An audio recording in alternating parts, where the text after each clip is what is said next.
G'day, everybody. Two ordinary cops back again. How are you, my friend? Yeah, good mate. Yes, we've actually got a few shout outs today, and mate, and I think we've got a pretty good topic, something to lighten up after our last week. What do you reckon? Well, it's sort of light. I mean, Well, so we're going to talk about a bit of first aid and like the medical response from police and things like that. And I've got a fairly shady history with that, my friend. well, you do. Yes, So yeah, I mean, we can talk about it in a humorous way, but yeah, and I mean, it's a bit more just interesting than last week. It's an important topic, talking about the suicide and how it affects not just responding to the actual matters themselves when members of the public are in that situation, but and then how we spoke about it affects police as well. So we covered that. It's fairly heavy, um, but yeah, talking about the first aid side of things, it's a bit of a different side of the job. But you got some shout outs, mate. yes, mate, I do. So we'll start with the first one. So Chloe and Josh Clark from New South Wales, they're both joining the police. Yeah, and basically, I think Josh got onto us first, and Chloe's catching up. But yeah, no, they love it, mate. They love just getting a bit of the insight into I suppose what's coming up for them and all that sort of thing. And I was just wondering if we could chat a bit more about work life balance. Something, because I suppose both of them be in the police and they've got a couple of kids. So it might help out if any ideas we've got, or even any ideas that any other police have that seems to work well. I mean, I Mm. can't really talk. I haven't got kids, and I broke up. My marriage broke up during the police, so I'm probably not the best one for the work life balance. You're a bad example, mate. A bad example. You're not. You're what not to do. That's all right. Yeah, Um, exactly. the, uh, we did sort of talk about it in the episode where we spoke about women in policing, and it was also speaking about work-life balance as well. So we've sort of covered it a little bit. But yeah, if they need a bit more info, I'm sure we can talk about it at some point. And we Yeah, always sort of mention it, like it comes up a bit. So yeah, definitely. yeah, So yeah, mate. Yeah, that's probably something. If or anybody else that something that seems to work, let us know. Mate, the other one, mate, we've got to give a call out to Mikey. He's from India. He's our biggest fan in India. So, and I do apologise, Mikey. We're supposed to shout out to you a couple of weeks ago, but unfortunately, yeah. I mean, we've both got a lot going on, but it doesn't mean you're any less than anybody else. And yeah, thank you very much for listening, mate. And thank you for the video you sent through, showing some good Indian pale ale. It seems to have a good head on it, mate. So that might be something we might have to try out in the future. I reckon so. That's a good idea. Yeah, oh, Oh, definitely. very good. We can't knock that back. But yeah, thank you, Mikey, for getting in touch, mate. Then we have anonymous for the podcast. So she got in contact with us. She's Queensland. She's thinking about going to the police. Yeah, basically, I think she's got some relatives, a number of relatives in the police. So that's why we not really mentioning her name as such. So and look, in touching that, mate, I was actually going to mention any sources you have. They remain confidential. So when you're going for search warrants and so on and so forth, you don't have to mention your source. Well, you legally, you can't mention your sources. So, yeah, just a bit of a trick for anybody that's going into the police. But we might go a bit more into the depth into Jeez, that that's a later on. tangent, mate. Well done. Well, yeah, mate, yeah, it just came to mind. You know how my Yeah. mind. Well, probably not many people do. Um, but yeah, yeah, no, she really loves it. But I think she wanted to touch on a couple of things, and one was if we could do a bit more women in policing, and I did let her know that we do want to get a few women on. Especially there's a couple I can think of in the job, and there's one that's left. We spoke about Katie. So Hmm. we might have to hit her up as well, and I think Kylie and Carly are probably two. I'd like to reach out to as well and see if they'd like to come on. What do you reckon there, mate? Yeah. No, that'll be right. We'll probably make a few arrangements in the next few weeks Yeah. for sure. So yeah, no, it was so yeah. Thank you very much for sending that through, mate. But I believe that's about it for today. But mate, do you want to open up what we're going to talk about today? I've got a couple of stories in relation to first aid, but we might let you Yeah. start. Yeah, mate. Yeah. So obviously, first aid is we're all first responders, and the absolute primary role. There's a legislated purpose of the police force, and I can't remember them all by word, but the very first one is protect life and property, and obviously the very first part of that, by a long shot, is protect life. As a result, first aid is something that you're trained in and you maintain throughout your career. Just your standard first aid certificate. Now, when we were in there, like we've mentioned this before, we had a couple of ex paramedics who became cops, and they weren't happy that we were just doing stock standard first aid certificates, given that we were being sent to more high end critical incidents on a much more regular basis. So we needed a little bit more than the standard first aider. We sort of had to have a bit more capability. So as a result, they developed the emergency care management plan or program. I can't remember what the P was, and it was very much first responder specific. And it was graphic. It showed body worn video of incidents taking place and the first aid. It showed gunshot reactions, both military and police from the US, video footage, and how they've how you this is how you literally apply a tourniquet and things like that. So we were lucky in a sense that it went above and beyond the standard first aid. Now I think they've reverted back to just the old provide first aid, which I now teach. Um, but yeah, it was something that you would use all the time. And I think Yeah. the running joke between you and I was, oh yeah, we did bloody first aid all the time. But then I actually think about it. The overwhelming majority of my first aid was me going, just sit still, stop bloody moving, hold that applique, hold that on tighter, put more pressure on that wound. The ambulance is on its way, and that was it. Because I mean, the fact was that they were conscious and breathing, and they had an injury or something. But Yeah. yeah, I've got a few memorable ones, but yeah, I think the oversight of, I mean, like a bit of a situation of what we're talking about today is the fact is that police will go to incidents all the time where first aid's required, and we work hand in hand with the ambulance. So we're often at the same jobs multiple times a shift. Yeah. Um, so, mate, do you want to kick off a story or two? Yeah, mate. I'll start off probably the first one, mate, is one in when I was out at Maningrida. Now everybody, well, anybody that's been out to Maningrida or lived out at Maningrida or even worked as a cop out at Maningrida is well aware there's a wet barge every 2 weeks. And I think the alcohol probably with the majority of the community probably lasts about a night. And so then they've got to wait 2 weeks till the next one.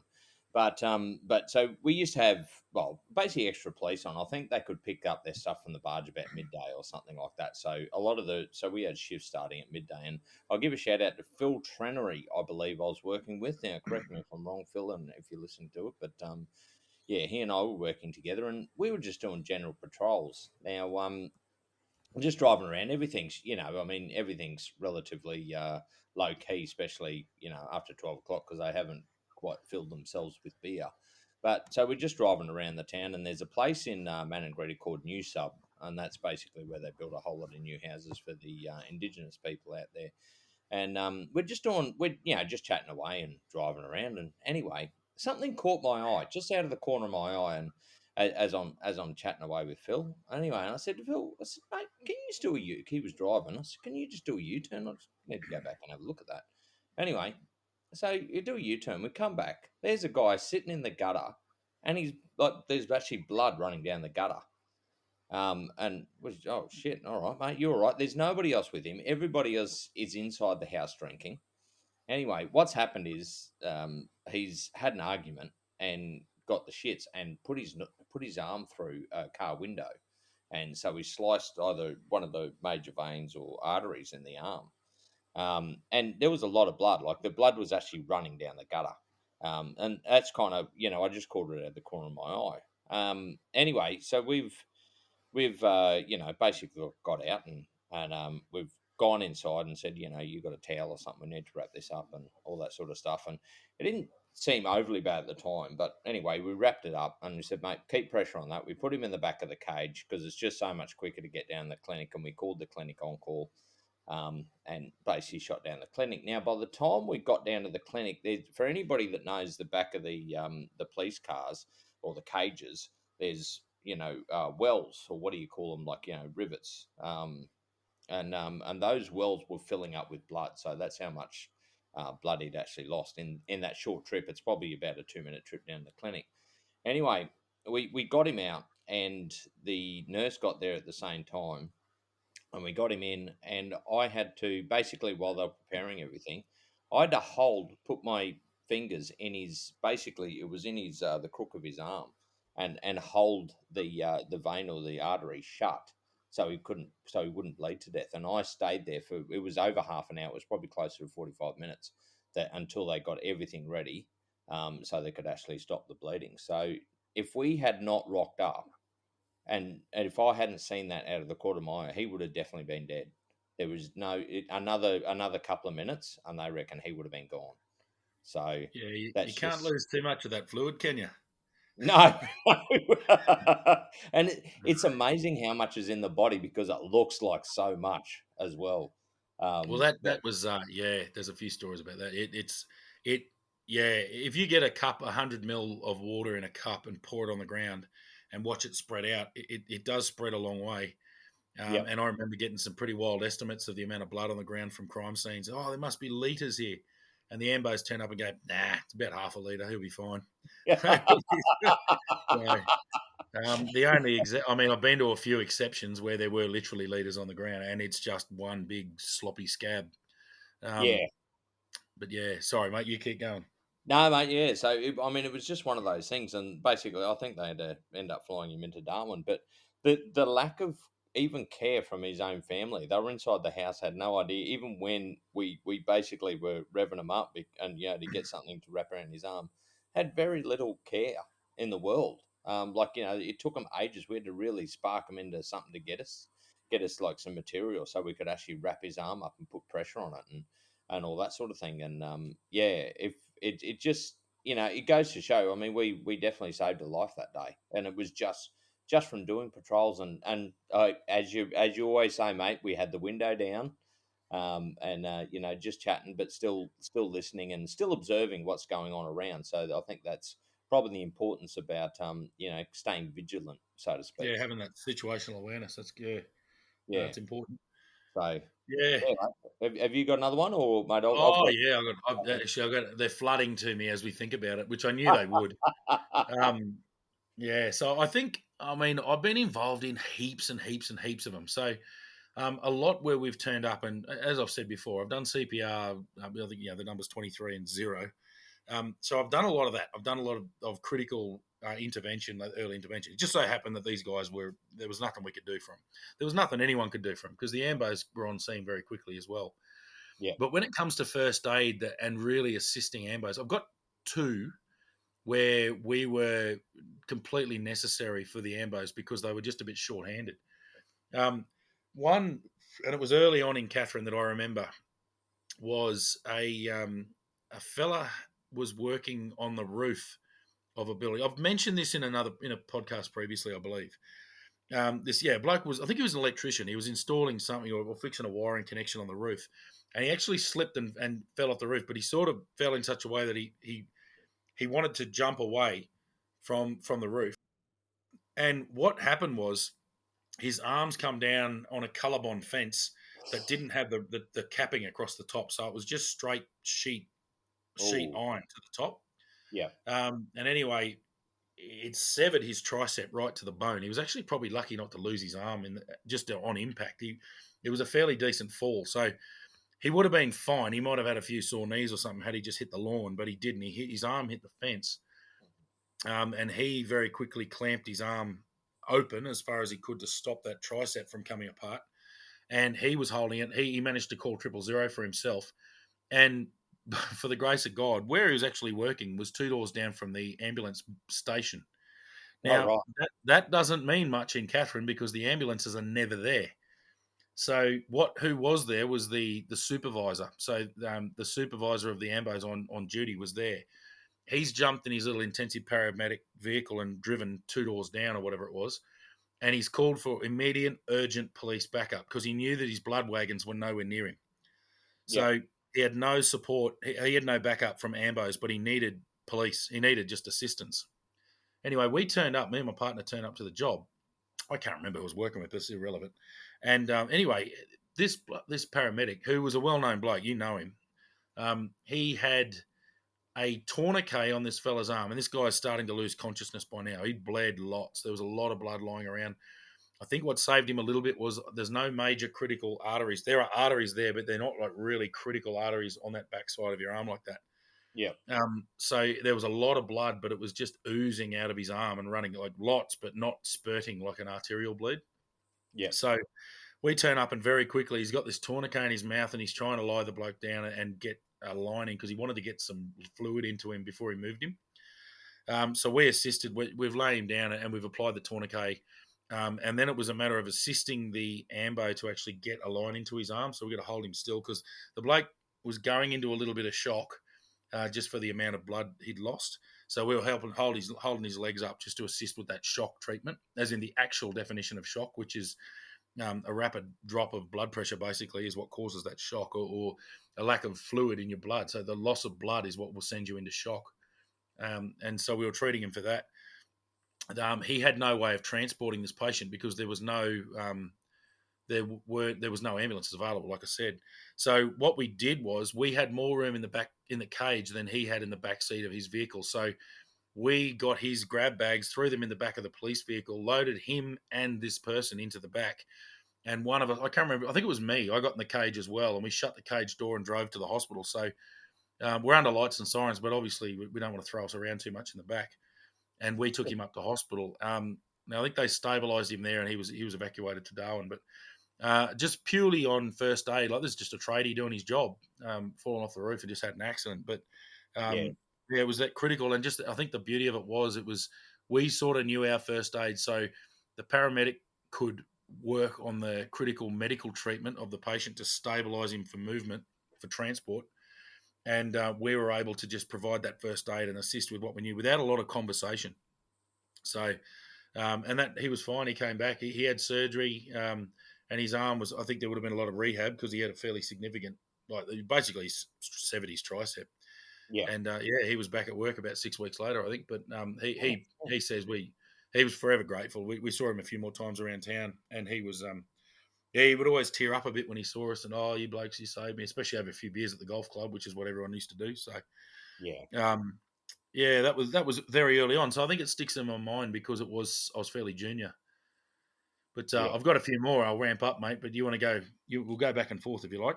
Yeah, mate. Yeah, yeah. I've got another one. Now everybody knows a caravan park. Not a very high. What would you call it? Social sort of caravan park on the north It side of doesn't have very good Google reviews, does it, mate? no. Actually, I'd be surprised if anybody there knew what Google was. Um, but mate, yeah. So we got called out there, and it was called to a stabbing basically. And this is it's I mean it's serious, but it's got a bit of a funny kind of story along with it. So the we got there, and we're confronted with basically a naked man with a sheet wrapped around him or towel. I can't really remember. I can't remember who I was working with. I've got a picture of him in my mind, but I can't actually remember who my partner was that day. And this is fairly early on in my career. And anyway, the ambos were there, and they were just trying to settle him down, because he'd been stabbed in the back. So the story goes, he was cheating on his missus, having sex with another um, female.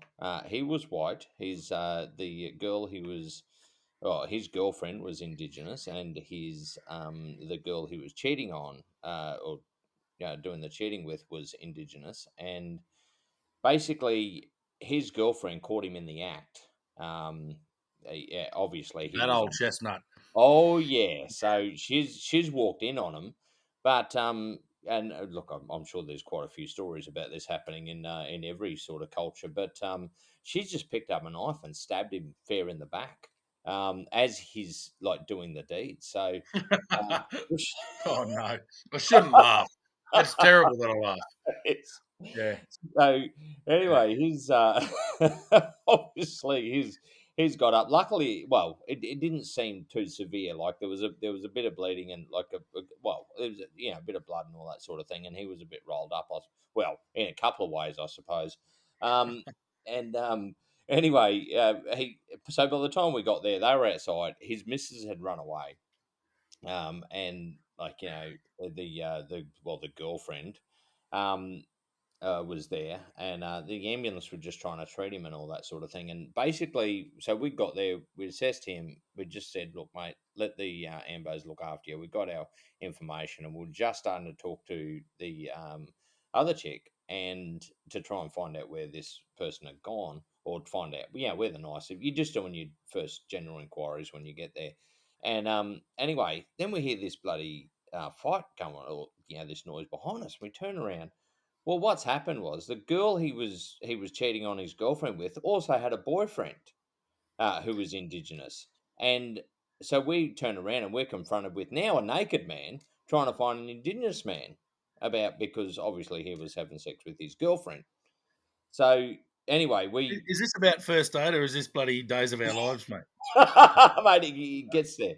So Yeah. anyway, we've turned back around and we've managed to settle them down, basically, and just separate and said, mate, we need to get this guy like first aid because the poor ambulance, they were trying to treat him, and they were confronted with all this stuff. So it's not so much us counting first aid, but we're just allowing the ambos to do their job.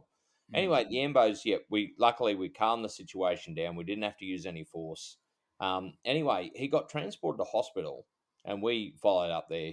Basically just to keep see what was happening and all that sort of thing. And then they called us in and they said, "Oh, look, can you settle him down? He's still pretty upset and angry and all that sort of thing." Which, I suppose he hasn't really got much to be angry about.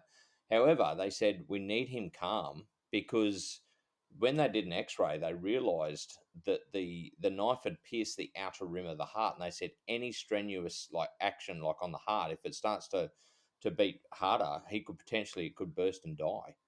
Um, then we've just thought back of that fight, and if we had to use force, because it almost got to the stage where we had to use force, it could have been a death in custody. So yeah, mate, it's just one of those things. Like our job there was basically to allow the Embos to do their job, which they did a fantastic thing. But you've got to also counteract all the other shit that was happening. So, Yeah. you got anything to add into that one?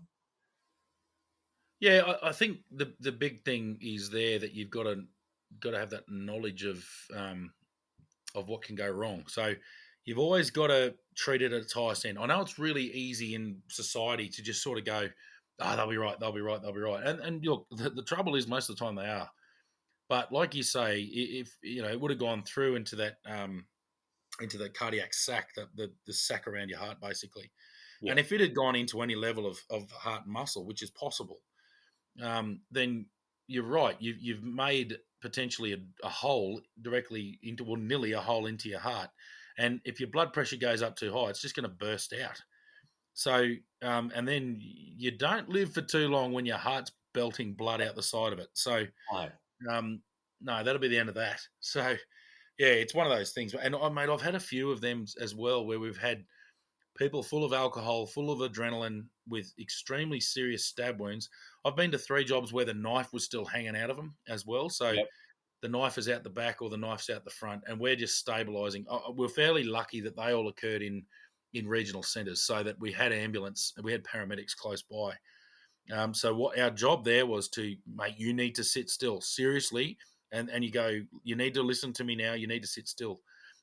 But I mean, oh god, it's funny they're flooding in now. It's funny how yep. last I couldn't. You just did it every shift, mate.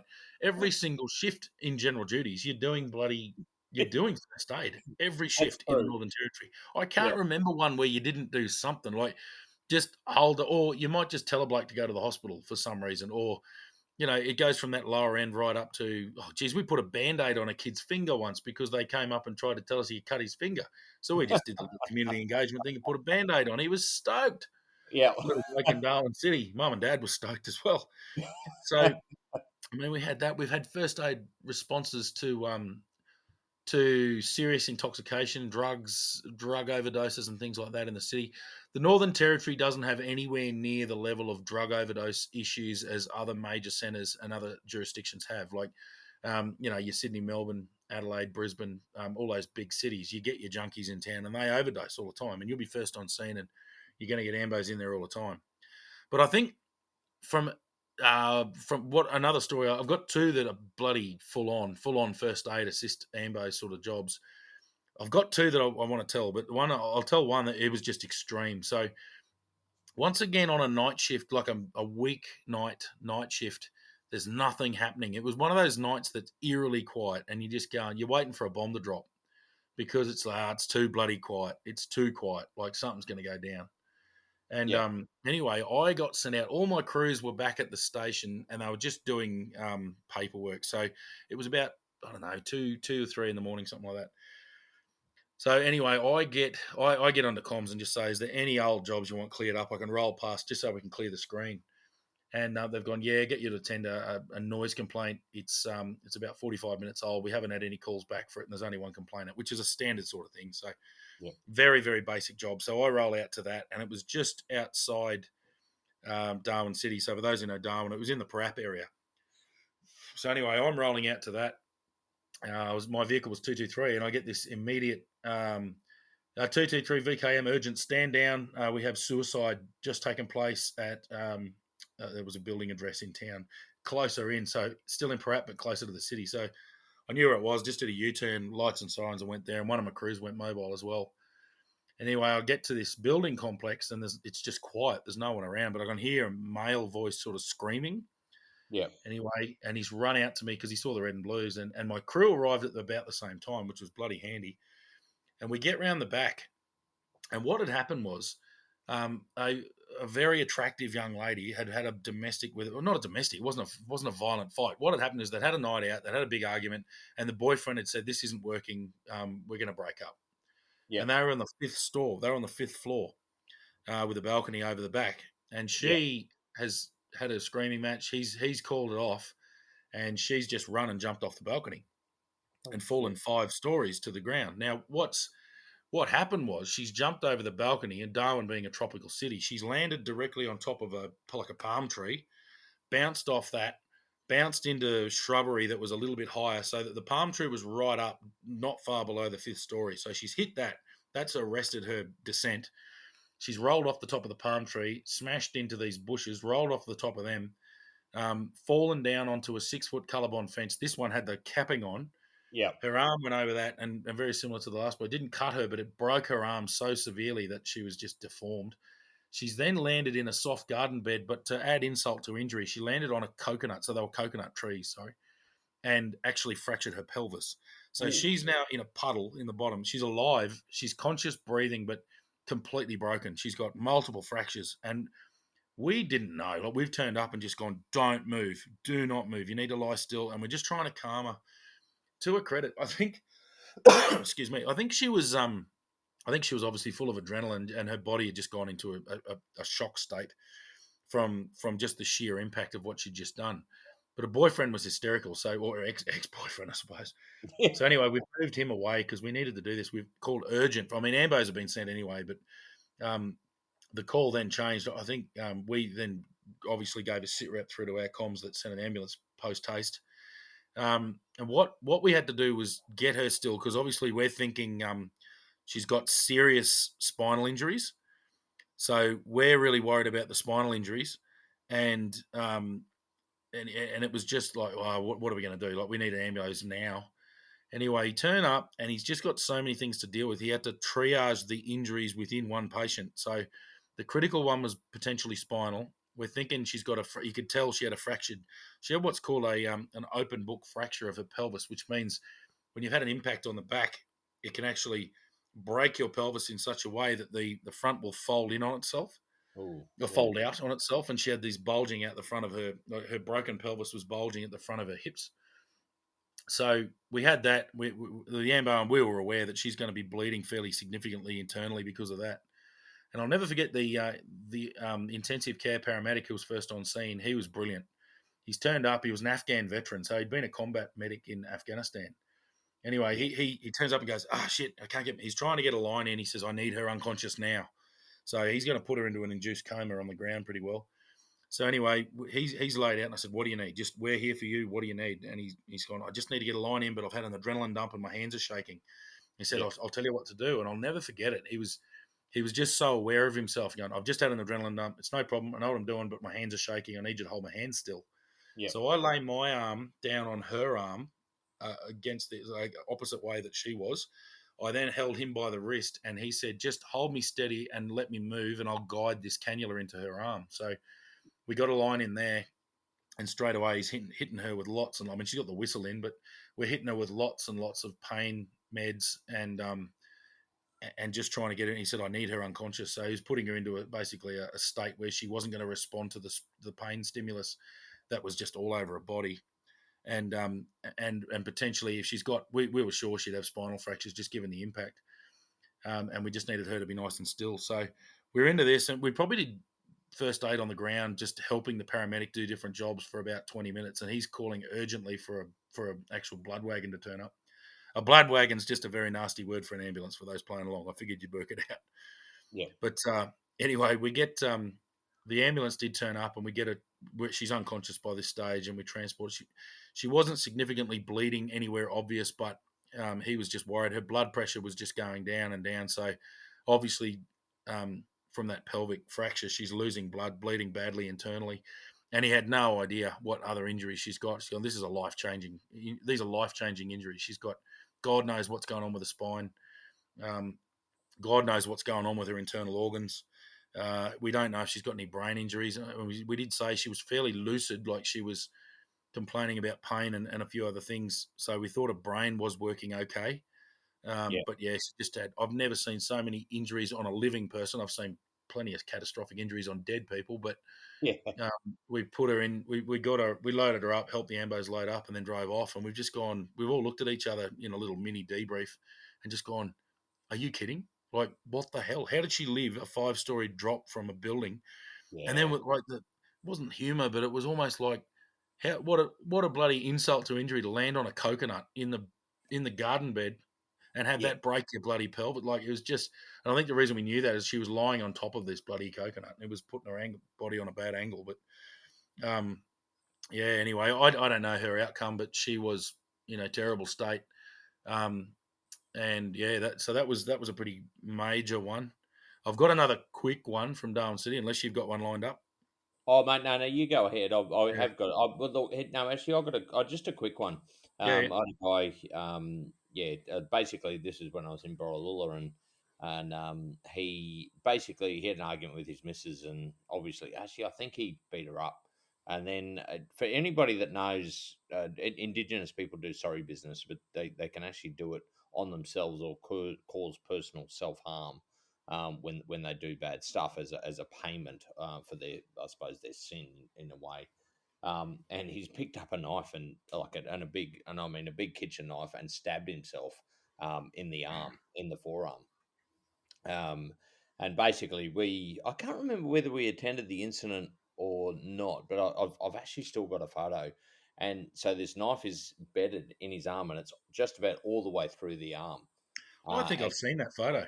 yeah, you probably would have, Yeah, mate, I think. mm, And anyway, so you got to do what is it, donut bandage, isn't it? So you put it around yeah, there and wrap it around. But he had to fly out to Darwin, and I remember him sitting in the. We got him to the clinic, or we'd sitting in the clinic, and we had to really wrap it around. And but it's just another thing that we were there. I mean, the medics were doing their job, but our job then was to make sure that he stayed still, because if he moved, and he did move at one stage, and I remember the blood starting to come out of the wound, and they said no, we need to keep him like dead still, because yeah, I mean any sort of movement can cause, well, it just starts bleeding again.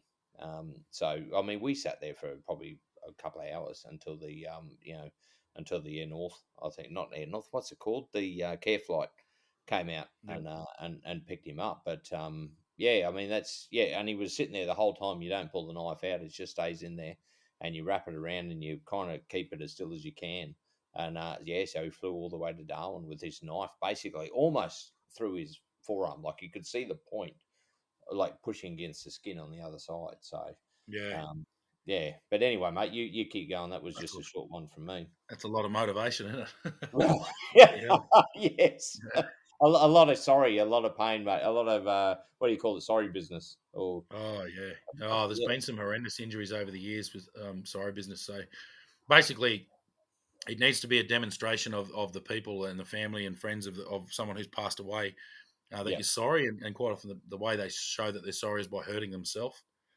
yeah, So like a way of taking on the pain. So yeah. I think yeah, oh you yeah, terrible injuries through the years, didn't. but Didn't you have a death in relation to rugby? yeah, I did. That's a very long story, but it's Yeah, yeah. That wasn't first aid for us. We turned up and went, yep, there's nothing we can do about that. So yeah. it was a femoral artery bleed that was. I mean, you don't last long with them. So, but No. no, there was another job I had in Darwin City, and it was the morning. So it was another day, one of those weekday morning things where they're normally the time where you catch up on a bit of work, and there'll be things flowing in, little bits and pieces, but you've generally got time to do follow ups and get a bit of admin out of the way. And I got this call. It was urgent assists paramedic road crash pedestrian. It was a push bike that had gone underneath a bus, and they're saying, "Oh," and then we're attending, and then on the way, the radio said, "We're getting reports that he's actually got a severed foot." So we're thinking, righto, so we're going to have to block the screen off and keep people back because it's fairly graphic. Yeah, And I turned up there, and I think I did confirm, and I said, "Lee, it's all but severed, so all but amputated foot." Like there was just hanging on by, I could just see a little bit of white. So I think there was tendons connected to skin, and there was two very badly broken bones that were completely exposed, and the foot was cut off. So it's looked like the bus has turned the corner, not seen him, and he's sort of gone under the back wheel a bit, and his bike slammed into the ground. And anyway, had no other injuries, but he was an American fella who was there, and he was the toughest man I'd ever seen in my life. Like super fit guy. He's just lying on the ground, and he's going, "I just don't want to move. I just don't want to move."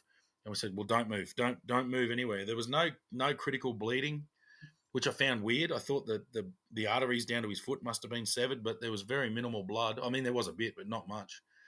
And I thought, well, we've got to do something. And I remember my junior guys were over there, and there was other people there trying to help him. And I just said, "Don't touch him. Don't touch him." I've called urgent ambulance now, and we just isolated him. So I think the first story I told just before about the girl was there was a lot of intervention. We had to help the paramedic intervene quite a bit. With this, there was no intervention. There was nothing from us to do until the ambulance arrived. You just needed to keep him comfortable. And the most important thing for him was to prevent further danger. So he's in the middle of the street. So we immediately blocked the street. I stayed right with the patient and kept everyone back. And he just said, "Just let me sit here." I said, "Mate, we're here for you, mate. The road is blocked. No one's going anywhere." At this stage, we're not investigating anything at this point. We're purely protecting a patient. Um, and he just lay on the ground, and the ambulance turned up, and he straight away had a whistle. So the whistle's just the green whistle that they go in, just provides that immediate pain relief. He then got, I believe it was the early days of fentanyl, and he got a fentanyl injection, and he just was happy then. He was fine. And he's lying there with his foot in a terrible angle, just hanging off the bottom of his leg. And anyway, the Ambos then were able to manipulate his foot a little bit in such a way that they could stabilize him enough for transport. yeah. And there was nothing more to do on the ground. He needs to go into emergency surgery to save his foot. And the biggest problem with a lot of these jobs is you never hear the outcome. And I don't think Ambos do much either. No. So I don't know what happened to him. We made sure we assisted the Ambos getting him into the ambulance and things like that. But yeah, it was very graphic. I remember looking at his foot, and I'm a morbidly curious weirdo. And I was there, and I'm just saying, "You're all good, mate. I'm just going to have a look. I just want to make sure there's nothing that I can assist with straight away." And he was actually having a look himself, and how he was maintaining his composure was pretty incredible. But I had a really close look, just as the ambulance was turning up, and it was just a very big, blunt chop of his foot. Yeah. And yeah, it was probably an example of when the best thing to do was not touch it and just let it stabilize and go from there. So the biggest thing he needed was pain relief and immediate transport to surgery. So there was nothing we could do. And yeah, that was it was it was a hell of a way to start a whatever day. I think it was a Tuesday or a Wednesday or something. About 8 o'clock in the morning. So it'd only been at work for about an hour, and it was on. So. Yeah. Yeah, mate. Sometimes you get those days, don't you? It's actually something you mentioned there, and it kind of struck something with me. And you don't hear a lot of the outcomes. and it's mainly because, I mean, I don't know, I think you'd agree with this. You just go to so many of them, and Yeah. there's no way in this world you could possibly try and keep up with all the people that went to hospital that you dealt with. Um, I tell you there's when I did find out about them, when they didn't live. yeah, well, yeah, Yeah. yeah, exactly. Yeah. That became my problem. So, and that happened a lot. So, Yeah, well, we've yeah, done that's exactly right. first aid on people who, yeah, oh my God, they're flooding into me. I'm remembering heaps of them. Mate, But I've got some as well, and we're always conscious on keeping these what I suppose between 30 and 40 minutes. We're just over 40 now, but yeah, yeah, mate, I'm the same. Like, yeah, right, maybe we might need to do a few episodes on these. oh, they just kept. Well, I couldn't think of any the other day, and now I can just. They're flooding back to me. Like there's hundreds of them. You're doing first aid all the time. You're always doing something. You're always helping paramedics. You're always all the time. Yeah, So exactly. I mean, I can remember, and I think I mentioned this one to you the other day. I rocked up at a BP, and the guy still had the knife sticking out of his chest. It was upper on his, higher on his chest. He was conscious. He was completely fine. He's sitting there, and he's got pressure on it. We've called the ambos, and he kind of he said to me, "Oh, are you going to help?" I said, "Well, mate, no. You keep the pressure on. You've got it all handled. There's yeah, there's nothing I can do." And look, some of that also you don't if they've got it, if they're actually doing everything that needs to be done for first aid, it's good to give them something to do because it takes their mind off, and anything else that probably led to that as well. So it gives them a job and gives them something to do, and you can then, I suppose, watch out for any threats around and all that sort of stuff as well. So, yeah. yeah, don't, especially a police officer, make sure you've got to use your peripheral, vision Just as well. situational awareness. You need to be Exactly. aware of what's going on. You can Ex never get that tunnel vision and focus Yep, completely on a problem. You need to keep your wits about you. yep, Because I mean, the fact that you're there, it may be an accident or it may be violent, and there may be an offender nearby. So, I mean, the old doctor's ABCD is the first one's danger. So you need to constantly be scanning for any danger. that's right. Yep. There's absolutely no point in you becoming a casualty yourself. No, So, no. yeah, that we teach that in firefighting that the number one priority is protection of life. You, Yep, as in you're the most important person there. Secondly, is the protection of other life, and yep. that's important because people are going to come and save you then. And what's the point of just stacking up casualties? Yeah, So, yeah, yeah, it's really important that you've got to sterilize the scene, make sure it's as um, as safe as possible. And ambos simply won't go in. It won't matter, and nor should they. It won't matter how critical a patient is. If the situation's not safe for the ambos to enter, they no, won't. And that's right. police will go in and ignore casualties and fix the danger first. Yep. If you've got armed people, anything, that's your number one priority is get rid of that person. This is common sense, but it does need to be taught because people will get fixated. And I remember when we did active armed offender training, um, we were trained specifically to ignore casualties. You run past the casualties because your job is to stop the killing and stop the dying, and immediately uh, immediately stop the threat. So Yeah, it's yeah, immediate action, rapid deployment. IARD. I remember that one. yep. It's the opposite to the old isolate, contain, and all the rest of it. So there was what was the other one? I sensor. Evacuate, Yeah, I negotiate, see. Yep. conclude, investigate, rehabilitate. Didn't it amazing how you don't forget stuff? Yeah. Yeah. So Mate, it I runs sensor into is us. normally the way we dealt with critical incidents with TRG and as a negotiator. Yep, But yeah, with an active armed offender who's actively creating casualties by whatever means, it's immediate action, rapid deployment. You don't cordon and contain. You burst in there and stop the threat. So yeah. um, that's always the goal. I think, But yeah, yeah, the and then important you hit the nail on the head there. The important thing is remember you were a police officer and you are there to make sure that everything is safe. Um, yeah, that's your primary role, and you've got to make sure that you stick to that. Yeah, I mean, you just said it perfectly. But the problem is, mate, you just gave me another bloody couple of stories. we're gonna have to knock it on the head because We- I got hundreds now. So yeah. But that's all right, mate. We're going to keep talking about things like this and exactly. operational response and whatnot. So Yeah. all's well, but we can wrap it up, mate. Well, I Yeah, think so to sort of wrap it up a bit, like the goal, like I mentioned at the beginning, the legislative. What's the purpose of a police force? That people immediately think investigating crime, apprehending offenders. Yeah, of course. But the number one is protect life and property. Yep. And it just happens to be in one sentence, but protect life is a way higher than protect property. Yep. You never risk a life at the expense of property, sort of thing. So never try and protect property at the risk of life. It just doesn't happen. So Yeah. that's why we're always involved. When there's a person's collapsed is a multi service response. So ambulance and police will be called, and a lot of the time it's because the police will provide extra bodies to assist the ambos in just the menial tasks of lifting, moving, holding things, all that sort of stuff, and Yeah. crowd control, and making sure that the ambos are safe to because they must be focused. They need someone else to maintain their situational awareness. So the police role in that situation is to maintain the safe situational awareness around the incident. It's the paramedics' job to focus on the casualty and actually provide immediate the treatment that's needed. So that's why we work so complementarily together. So Yeah. it's a pretty good little setup. Yeah, definitely, mate. And look, just before we finish off, I'd like to actually give a shout out, look, not only to the remote nurses because they are actually brilliant in what they do, but all nurses around the world because yeah, they do a fantastic job.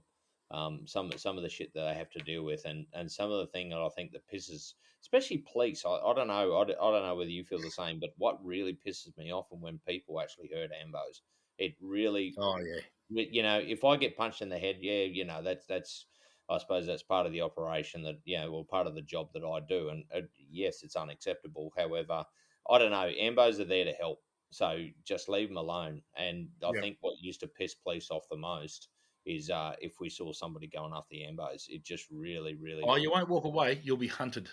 yeah, They'll hunt you down. exactly, You'll end up if you touch a paramedic and police are nearby, you will go face first into the ground. Your arms are Ex- behind your back, and you're going to the clink. that's right. Simple as that. There's Yep, absolutely no tolerance whatsoever. yep, I mean that goes with everyone, but I mean if the police are in a situation like that, and it's you might accept a few things and you'll tolerate a bit more. But if someone's hitting an ambo or yep. in just even impeding an ambo doing their job, they're gone. So get Yeah, rid of him, bang, click, see you bye in the cage. You can say what you want in the cage, but you're going to jail. and you throw the book Uh, at them. You give them every charge under the sun. absolutely. Yep, Yep, you load the hamburger. yep, exactly. Yeah. Anyway, Yeah. mate, you want to finish it off? Yeah, mate, that's it. We're wrapped up for another week, and we'll be back next week again as we always are. And yeah, keep the suggestions flowing. We do enjoy it, and we will talk to you next time. All right, we'll see you later.